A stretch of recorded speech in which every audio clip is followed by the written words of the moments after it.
Hello dear friends, welcome to G centric. Last time हम चर्चा कर चुके थे एंगल ऑफ डिपार्चर क्या होता है, एंगल ऑफ अराइवल क्या होता है। आज कैलकुलेट भी कर लेंगे। और आप में से बहुतों को इसमें डाउट होता है, अब डाउट शायद ना रहे, इत्मीनान से देखिएगा। वैसे तो फुल कोर्स में अच्छे से हमने दाएं बाएं पूरे तरफ से कवर किया है, बट चूंकि ये क्रैश कोर्स है तो उसकी स्टाइल से भी हम देख लेते हैं इसको। ये एक मैंने एग्जाम्पल ले लिया, एग्जाम्पल में ही से समझ लेंगे। एग्जाम्पल में जीरो यदि आप निकालोगे तो वो आ रहा है -2 and -4, this are the zeros.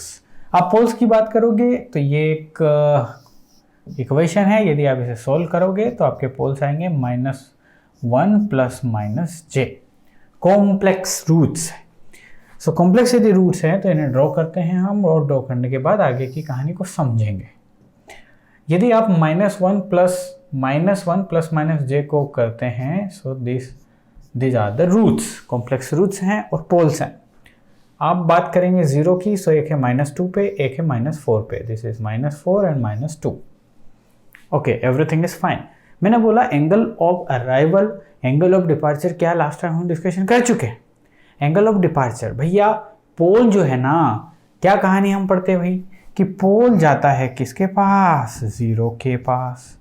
तो ये जो कॉम्प्लेक्स पोल है ये जीरो के पास जाएगा ना, तो ये कहाँ से कैसे जर्नी को स्टार्ट करेगा, इधर से इधर से इधर से कोई पर्टिकुलर एंगल से जाएगा ना, उस एंगल को एंगल ऑफ डिपार्चर बोलते हैं। तो उसी को निकालने का फॉर्मूला हमारे पास अवेलेबल है, angle of departure phi D या theta D is equal to 180 minus phi, ये फॉर्मूला है। Where what is the phi? This phi is nothing but phi P minus phi Z. Sir phi P क्या है? ये है angle contributed by the remaining poles. Remaining poles मतलब क्या sir? Suppose ये पोल आपने चुन लिया जिस पे एंगल ऑफ डिपार्चर निकाल रहे हो, इसको छोड़ के रिमेनिंग पोल जो भी सिस्टम में बचे हैं उनके द्वारा कॉन्ट्रीब्यूटेड एंगल फाई पी बोलते हैं। रिमेनिंग जीरोस, जो भी सिस्टम में जीरोस है, contributed angle contributed bye zeros is called this phi z। phi p minus phi z से phi निकालो, यहाँ पुट करो, आपके पास एंगल ऑफ डिपार्चर निकल आएगा। इसके लिए मैंने चुन लिया ये पॉइंट। ऑलरेडी हम दो तरीके से इसको तीन तरीके से डिस्कशन कर चुके हैं। कैलकुलेशन भी किया हमने, ग्राफिकल कैलकुलेशन भी किया, और उसके अलावा मैंने शॉर्ट ट्रिक भी आपको दी है। तो मान लो इसे ग्राफिकल मेथड से हम करते हैं, तो उसका अप्रोच देख लो जरा। इस पोल को चुना आपने to find out angle of departure, मतलब ये पर्टिकुलर पोल किस एंगल से निकलना है ये आपको यहाँ पे बताना था, तो आपने इसको चुन लिया। ठीक है जी। अब इसको छोड़ के फाई पी निकालना है, तो फाई पी एक रिमेनिंग जो पोल बचा वो ये है। आपको क्या करना है, इसको इससे जोड़ दो जरा, इसको इससे जोड़ दो, ये जोड़ दिया, ये ले लो इसका हॉरिजेंटल। नाउ इस हॉरिजेंटल से ये वाला एंगल आपको देखना है, that is the 90 degree. Horizontal particular pole के हॉरिजेंटल एक्सिस से इसको कनेक्ट करने वाली लाइन को देखना है, तो ये 90 डिग्री का एंगल कंट्रीब्यूशन हो रहा है। तो यहाँ पे इस पर्टिकुलर क्वेश्चन के लिए फाई पी की वैल्यू आ गई 90 degree. Now let's find out the angle contributed by the poles, sorry zeros. तो ये जीरो पहला है, तो इस जीरो से इसको कनेक्ट कर दो आप, ये कर दिया। इसका हॉरिजेंटल लाइन ये रही, और इस हॉरिजेंटल लाइन से ये एंगल लेट्स टेक θ1। सो यहाँ से सिंपल tan θ1 आप लगा सकते हैं, and tan θ1 is nothing but height कितनी है भैया, 1 है, और ये कितना है, ये भी 1 है। सो यहाँ से 1 ये θ1 की वैल्यू आ जाएगी 45 डिग्री। समझ में आता? Let's find out this. इससे इसको कनेक्ट करो, ये वाला angle this is nothing but θ2। यहाँ से यहाँ तक की डिस्टेंस कितनी हो गई लाले सर? ये हो गई 1/3। So tan θ2 is equal to 1/3, θ2 is equal to tan inverse 1/3। So tan inverse 1/3 की वैल्यू है 23 एंड समथिंग। इन दोनों को जोड़ दो, इन दोनों को जोड़ दो। सो 45 और 23, तो मैं डायरेक्ट लिख दे रहा हूँ आपके लिए यहाँ से फाई जेड की वैल्यू ना। Phi Z is the summation, phi Z ये समेशन में ले लो आप, लाइक दिस समेशन ले लो, summation of angle contributed by all zero, summation of angle contributed of poles. So इनका टोटल हो जाएगा 63.43, ये 18.43 आने वाला है आपका, इफ आई एम राइट, है ना? यस, इन दोनों को जोड़िए 63.43 एंगल आ जाएगा। अब 90 तो ये है, 5z भी आ गया आपका, 5z is nothing but 63.43। Now let's put over here 180 minus 90 minus this ना, 90 माइनस 63.43 साहब, ये लीजिए आप एंगल ऑफ डिपार्चर पे जा रहे हैं धीरे धीरे। 90 माइनस 63 पॉइंट दिस, तो ये कितना आना चाहिए? मान लो 64 होता तो 26.57 तकरीबन इसकी वैल्यू। 180 में से माइनस कर दो आप, सो 180 में से 30 माइनस करते तो 150 होता, लेकिन ये 3 पॉइंट समथिंग होगा, सो 153.43 ये एंगल ऑफ डिपार्चर आया। मतलब ये कि अब ये जो निकलेगा ना, ये 153 वाले एंगल से निकलेगा, मतलब 153.43 यहाँ से ये लगभग तकरीबन यहाँ आएगा, तो ये ए से जाएगा, 153 का एंगल बना के ये यहाँ से निकलेगा और फिर इसको आगे जहाँ भी जाना है इसकी कार्रवाई करेगा। ठीक है, अब ये यदि प्लस आया तो ये ऑटोमेटिक माइनस आएगा, ध्यान रखिए इस बात का, ये प्लस आया तो ये माइनस आ जाएगा, ये ऐसे निकलेगा क्योंकि सिमेट्रिक होता है ना, जैसा ये निकलेगा उसके जस्ट उल्टे में ये निकलेगा, क्योंकि एक्स एक्सिस के अक्रॉस से सिमेट्रिक करना होता है। कहानी क्लियर है या नहीं? हाँ, ओके, तो ये इस टाइप से हम फाई क्या निकाल सकते हैं? डिपार्चर। सिमिलरली यदि एंगल ऑफ अराइवल की बात होती है ना, तो वो होता 180 माइनस 5। ना ये 5 अब हो जाता 5z माइनस 5p, ये हो जाता। ठीक है ना, शॉर्ट ट्रिक भी मैंने आपको सिखाई है ना, क्या है शॉर्ट ट्रिक उसके बारे में चर्चा करते हैं। तो जिस पॉइंट पे भी एंगल चाहिए ना हमें, वो पॉइंट क्या है? a equal to -1 plus j, ये वाला पॉइंट है। तो सबसे पहले तो ये यहाँ पे रख दो पूरी इक्वेशन में। So a equal to -1 plus j plus 1, -1 plus j plus 4, नीचे यदि यहाँ रखोगे -1 प्लस j तो ये सिर्फ 2j बचेगा, और यहाँ पे ये कुछ करना नहीं है, ये यहाँ पे एंगल निकाल रहे हैं ना, 5d लिख दिया मैंने, है ना। ये गोट कैंसल्ड, यहाँ j बचा और ये j प्लस 3 बचा, j प्लस 3। अब उनका एंगल फाइंड कर लो, एंगल फाइंड कर लो। k कितना कंट्रीब्यूट करेगा? 0 प्लस, एंगल हमेशा प्लस होते हैं, मल्टीप्लिकेशन। ये है j, क्या है भाई?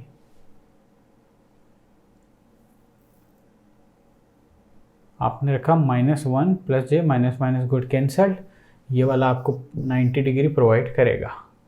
फिर ये हो जाएगा 3, सो ये 18.43 करेगा, डिवाइड बाय ये अगेन 90 डिग्री करेगा आपके लिए, प्लस आपको तो चाहिए 5d। एक गलती क्या करी सर, ये है 2 नॉट 1, सो अभी 2 है तो यहाँ बचेगा एक +1 बचेगा, उस +1 की वजह से ये वाला एंगल आएगा 45। Let's take it 45। सब समझ रहे हो ना? आपको पता है, सब कुछ पता है आपको। नाउ इसकी वैल्यू लिख देना है आपको -180। इसके लिए जब एक निकाल लोगे ना, मतलब यहाँ पे इमेजिनरी पार्ट जो है ना वो पॉजिटिव है, तो -180 डिग्री से इक्वेट कर देना। इसके लिए निकालना होता है जहाँ पे इमेजिनरी पार्ट नेगेटिव है, तो 180 डिग्री से इक्वेट कर देना होता। तो यहाँ बन जाता 45 प्लस 18.43। ठीक है, ये इसका मतलब होता है -90 माइनस 5d। सो यहाँ से 5d इज इक्वल टू हो जाता हमारा 180 माइनस 90 प्लस 45 प्लस 18.43, है ना जी। सो ये कितना हो जाता? यहाँ से ये जाता 153 पॉइंट समथिंग जो भी आया था हमारा, वही 57 जो भी आया था वही इसका आंसर। समझ गए ना मैं शॉर्ट ट्रिक जो सिखाया हूँ आप। अब जब आगे ज़रूरत लगेगी ना अपने को मेन क्वेश्चन में, तो मैं ये फॉर्मूला वहाँ पे आपको यूज़ करके दिखाऊंगा। ठीक, क्वेश्चन ले लेते हैं। ये रहा एक लल्लू सा question. Which of the following point is not on the root locus of a system with the open loop transfer function this. कौन से पॉइंट रूट लोकस पे नहीं है? रूट लोकस यदि बनाना होता तो सिंपल पोल और जीरो का लोकेशन मुझे ड्रॉ करना है। सर एक है यहाँ पे, एस इक्वल टू -1 पे भी है, -3 पे भी है, -3 -1 और ये 0। RL ब्रांच फाइंड करते हैं। इसके इधर देखा कुछ है क्या? नहीं। इसके इधर देखा ओड नंबर ऑफ पोल्स हैं, तो पक्का ये RL एग्जिस्ट करेगा। This is nothing but the RL, root locus branch. ठीक, यहाँ आए, इसके इधर देखा तो इवन नंबर ऑफ पोल्स दिख रहे हैं, नहीं होगा। इनफाइनाइट पे गए तो जी इनफाइनाइट और इसके बीच में यह RL ब्रांच होगी। ठीक है, now which of the following point is not on the root locus. Root locus पे नहीं होंगे, ये जो दिखाई दे रहा है यही रूट लोकस है, इसके अलावा तो कोई रूट लोकस है नहीं। तो देख लेते हैं कौन से पॉइंट है रूट। क्या लिखा? Which of the following points is not on the root locus. ठीक है साहब, तो देखो सबसे पहला -3 है, माइनस इनफाइनाइट है, -1.5 है क्या? -1.5 वो तो यहाँ आ जा रहा है, तो ये बिल्कुल भी नहीं है। लेकिन व्हाट अबाउट दिस, ये एक इमेजिनरी टाइप की कहानी आई। देखो ये दो पोल हैं, ये दो पोल यहाँ से निकलेंगे और एक ब्रेक पॉइंट आएगा और ये खुलेंगे। यस और नो? ब्रेक पॉइंट आएगा और ये टूटेंगे ना, इधर टूटेंगे और ये अपने जीरो के पास जाएंगे। तो भाई ये जा रहे हैं तो पक्का कोई ऐसा पर्टिकुलर वैल्यू है जो -j√3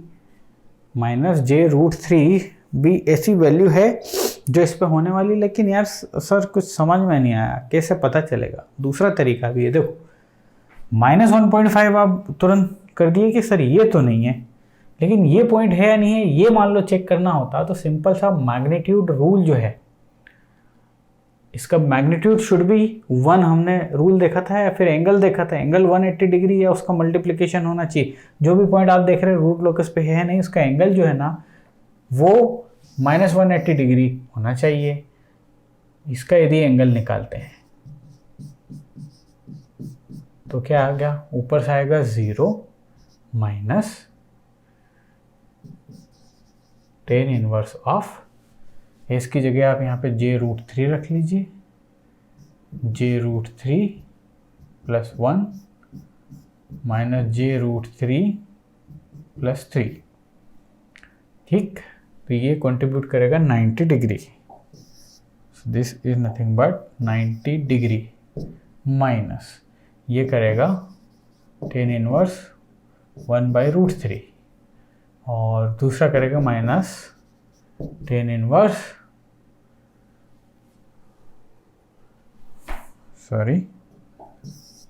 एक करेगा √3, एक करेगा 1/√3। ठीक है साहब, तो ये हो जाएगा -90 माइनस ये 30 minus 60, so this is nothing but -180। Angle condition fulfilled. या तो -180 या उसका मल्टीप्लिकेशन, ओड मल्टीप्लायर। तो ये पॉइंट भी आपके रूट लोकस पे रहेगा जब इसे ड्रॉ करेंगे आप। ठीक है, -1.5 तो खत्म ही हो गया, है ही नहीं। Let's come over this. Figure shows the root locus plot and the location of poles not given of a third order system उस ओपन लूप ट्रांसफर फंक्शन। क्या होगा? तो पहले कंडीशन देख लेते हैं। देखो ये एक जा रहा है, देखो ये डायरेक्शन भी दे दी उसने, एक ही एक जा रहा है, चलो ये असमटोड मान लूँ मैं, ये एक जा रहा है और ये भी जा रहा है, तीनों एक ही जगह से जा रहे हैं मतलब ना। तो यहाँ पे 3 पोल हैं भाई, 3 पोल हो गया g(h) = k/s³। सिंपल सी कहानी है ना, 3 पोल एक ही जगह से जा रहे हैं साहब। समझ में आ गई ना बात? आगे आइए, ये क्वेश्चन देखिए, बड़ा आराम से करेंगे। A unity feedback system has an open loop transfer function of the form, ठीक है, where B is greater than A, ठीक है, which of the loci shown in the figure can be valid root loci for the system। जी sir, करते हैं हम इसे execute. ये ले लीजिए ए से स्क्वायर, यानी कि 2 रूट्स हैं यहाँ पे ना, 2 रूट्स हैं, ये ए से स्क्वायर कर दिया, ये ले लीजिए, हो गया। नाउ ए भी है और बी भी है, और बी इससे बड़ा है, यानी कि ए पहले आएगा, ए 0 है, so this is minus A, और ये हो गया minus B. Everything is clear. Which of the loci should be the valid root. अब देखिए, ये बाद में देखेंगे हम, इसे एग्जीक्यूट कर, कुल मिला के रूट लोकस ड्रॉ करना है आपको, फिर देखना है कि कौन सा सही है। तो चलिए फाइंड करते हैं। सबसे पहले क्या, root locus branches on the real axis, इधर नहीं है सर, यहाँ आ गए आप, फिर इस पॉइंट से इधर देखोगे तो इवन नंबर है, नहीं, यहाँ पे आ गए तो 1 2 3 ओड है, तो ओड का मतलब ये है कि ये RL ब्रांच होगी। Let's come to the infinite. Infinite में जैसे गए 1 2 3 4 इवन नंबर है, तो नहीं होगी कहानी। तो इसका मतलब ये है कि पक्का ये पोल्स ऐसे आएंगे, दोनों पोल, और इसके अंदर समा जाएंगे, बराबर ना। तो ऐसा कुछ जरा सा भी कर सकते हो आप क्या? ओ सॉरी, एक्सट्रीमली सॉरी, कुछ गलती हुआ है यहाँ पे। गलती ये हुआ कि माइनस बी 0 नहीं है, ये तो पोल है। ओके, ये जो है ये पोल है ये। ओके, तो इसका मतलब ये कि आपके पास पोल हैं 3 और 0 हैं 1। इसका मतलब एसिम्पटोट्स लगेंगे आपको। कितने एसिम्पटोट होते हैं? P माइनस Z, 2 एसिम्पटोट होंगे, तो 2 एसिम्पटोटिक एंगल भी होंगे इसका मतलब। तो चर्चा क्या कर रहे थे हम? चर्चा ये हो रही है कि अब आपको एसिम्पटोट के एंगल भी निकाल पाओगे, आप बिल्कुल निकाल पाओगे, और that is nothing but 180 degree. So एक बार तो इसकी वैल्यू आ जाएगी 1 divide by P minus Z, so that is 2। So एक बार 90 डिग्री आ जाएगा, और दूसरी बार θ1 एंड θ2 निकालोगे तो 180 गुना ये 2 नहीं 2 नहीं, यहाँ पे क्या आएगा 2Q + 1 यानी कि 3/2। This is nothing but 3/2, so this 270 degree है ना, हाँ 270 डिग्री, 2 एंगल हो जाएगा। तो अब आपको सेंट्रोइड की भी आवश्यकता है। सेंट्रोइड की जब बिल्कुल आवश्यकता है साहब, उसमें क्या है, तो वो कहाँ होगा, माइनस बी माइनस प्लस ए हो जाएगा, डिवाइड बाई 2 हो जाएगा। अब उनकी वैल्यू तो पता नहीं है अपने को, रैंडम ले लेते हैं। इसकी वैल्यू -4 ले लेते हैं, इसकी -2 लेते हैं, तकरीबन -1 पे ये रहेगा। कुल मिला के ये इस साइड ही रहने वाला, LHS में ही रहने वाला, उधर तो नहीं रहने वाला साहब, ठीक। अब मान लो कि एसिम्पटोट यहाँ आ गया, एसिम्पटोट की वैल्यू ये यहाँ ले लो या कहीं भी ले लो, चलो। अब इनको एसिम्पटोट के अक्रॉस इनफाइनाइट तक जाना है साहब। एंगल बता दिए उसने 90 और आपके यहाँ था, चलो एसिम्पटोटिक, ये सेंट्रोइड मान लिया ये वाला।